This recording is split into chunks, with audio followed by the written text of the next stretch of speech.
Welcome to my second Booker Prize review. This is of Sophie Mackintosh's The Water Cure. As you will be able to see from the backdrop, I am still on holiday. I'm now in a hotel in Switzerland near Zermatt. I will just wave the phone around and show you a bit of a view. So here is my very nice view from the hotel. And we're going out to climb a mountain tomorrow, but I finished reading The Water Cure earlier today, so I thought I would do a quick review of that before I forget everything while high on a mountain. So two warnings at the beginning of this video. One is a trigger warning and one is a spoiler warning. I've never given a trigger warning on a book before, but actually this book affected me quite strongly emotionally as I went through. And so for anyone else who finds themselves affected by things related to child abuse or to self-harm, then just worth knowing about those going into this book. The second one is that I am unable to review this book without revealing quite a lot of the plot. And so if you don't want any spoilers, then come back to this video after you've read the book. And having made that caveat, I'm going to give as many spoilers as I want. So please don't tell me off if you don't like the spoilers that I give. So, The Water Cure by Sophie Mackintosh. It's a book I hadn't heard of, it's an author I haven't heard of. I assume it's a debut, but I should look it up and check. I haven't done that actually. It is in 3 sections. The first section is a family of father, mother and 3 daughters ranging in age between, I would guess, about 10 and late 20s, on an island. They are trying to protect themselves from an evil, toxic world which destroys women, and it's almost a sort of cultish fanaticism about keeping themselves clean from the air, from the sea, from any touch from human beings who might come from elsewhere. They run some sort of almost hospital or sanctuary for women who arrive occasionally by sea, who are bleeding, whose hair is thinning, who have been damaged by something that men have been doing to them in the world. So it's some sort of feminist dystopia at the start. And these women come for treatment. They receive treatment at the hands of this family or at the hands of the parents of this family, who are known as king and mother. And then they undergo something called the water cure, which is a sort of semi-baptism, semi-drowning experience, and they leave and they go back again. So that's the basic setting. We're alone on this island in what feels like a sort of deserted hotel. There's a swimming pool, there's a reception hall with a marble counter, there's a ballroom, but it's only inhabited by this family most of the time. And there's this huge sense of impending doom. There is something coming to destroy this family. It reminded me actually, as I started reading it, of a book called Neville Shute, a book by a man called Neville Shute, who wrote, his most famous book is A Town Called Alice, but he also wrote a book called On the Beach about the aftermath of a nuclear war, when people are waiting on a beach in Australia and the nuclear cloud is coming closer and closer to them. It reminded me of that in its sense of impending doom. So section 1, that's the setup. King, the father, dies towards the end of section 1, leaving just the mother and the 3 girls isolated on this island. There's a strong sense of witchcraft as well, which I should just talk about, because I think it's important in terms of what the book means. So there's lots of ritual, cleansing things with salt, cleansing things with blood. It's a sort of, as I said, it's cultish. It's also semi-feral, and it feels, well, it is. It's if you take it literally in any sort of modern normal society, it's child abuse. It involves the daughters having to hurt each other for the sake of each other. It involves the daughters being forced by their parents to hurt themselves. So it's an extremely uncomfortable book to read.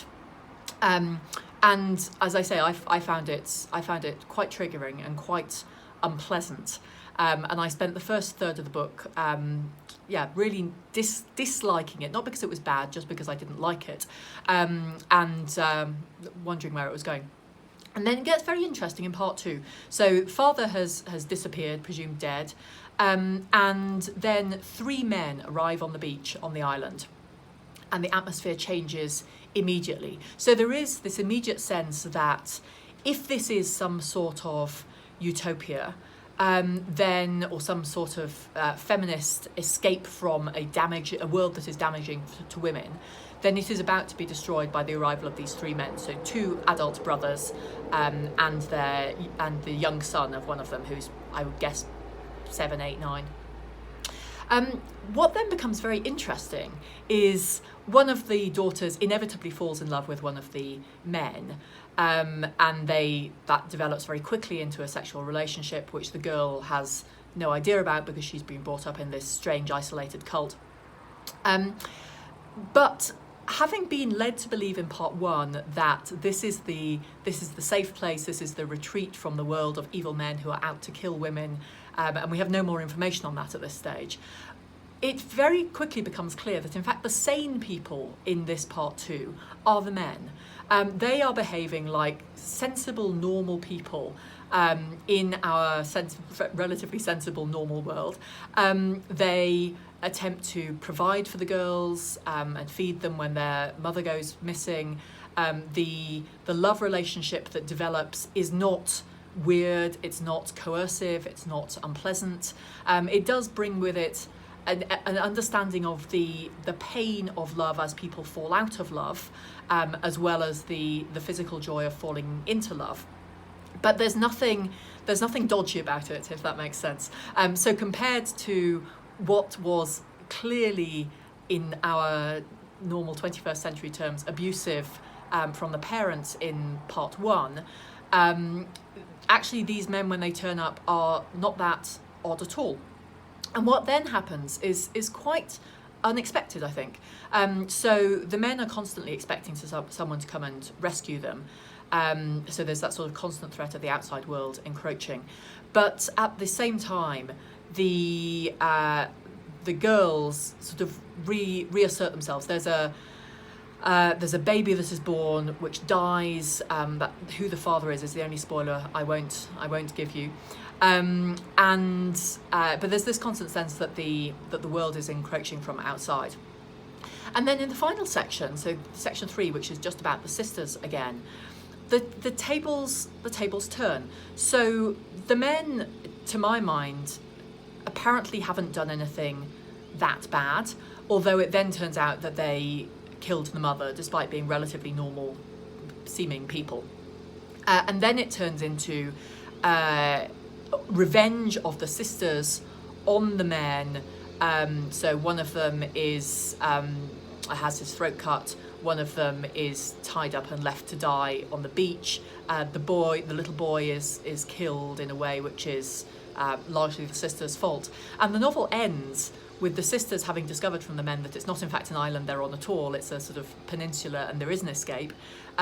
So the sisters disappearing and escaping into the forest behind the hotel, just as boats are appearing on the horizon to rescue them and take them away. And it turns out that those boats have been sent by their father, who wasn't dead at all, he'd just run away from their mother.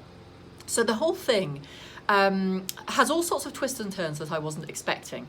It is the narration is quite interesting. So the narration is partly from the point of view of one of the sisters in turn. So sometimes it's by Grace, which is the eldest sister. Quite often it's Leah, who is the middle sister, who is the one who falls in love with one of the men. Sections of it are also in the first person plural, so all 3 sisters together talking about being sisters. So there is this incredibly strong bond between them, which is highlighted over and over again. And there are so the narrative structure is interesting. There are some nice pieces of writing as well, and I'm just going to read you one, which also brings out very strongly this atmosphere of doom, I think. So it's partway through section 1, I think. Our world is made up of humid air over rough sea, riptides theoretical and deadly, birds that hew the blue sky with their ominous bodies. The dark frieze of the forest wraps around the edges of our vision, a reassuring bank of oak and coastal pine, names King taught me as he cut strips of crumbling red bark to hold in my hand. And at the centre our home, glaring at me now from the middle distance, white and huge as a cake. From here it still looks like a house that will save you, that could at least get you partway there. Many women have banked on that promise and laid themselves down on white linen, shut the blinds against the sun and the air, rested themselves. The years have been long without them. Soothing memories of soft female voices, cool gusts of air from the open windows of the lounge, feet stuttering over floorboards, chairs pulled up into the middle of the ballroom to watch a speech, a therapy. There have never been any men before. Men didn't need what we offered. So actually that must have been from the beginning of part 2. So there are some bits of nice writing. I only really noted a couple as I went through. It is not a book to read for its glorious writing, unlike the Donal Ryan, but it is a book to read for its atmosphere and sense of doom. But the thing that interested me most about it was how we are meant to read it, what we're meant to find that it's about. And I had it's probably clear already, I had very different views about that as I went through. If you listen carefully, you can hear a Swiss person cutting their grass in the background.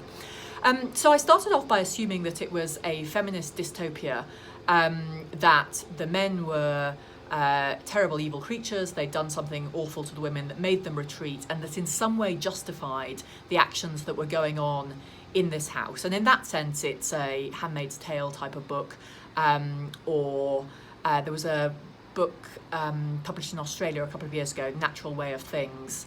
It had quite a strong feel of that to me. So that was my first thought.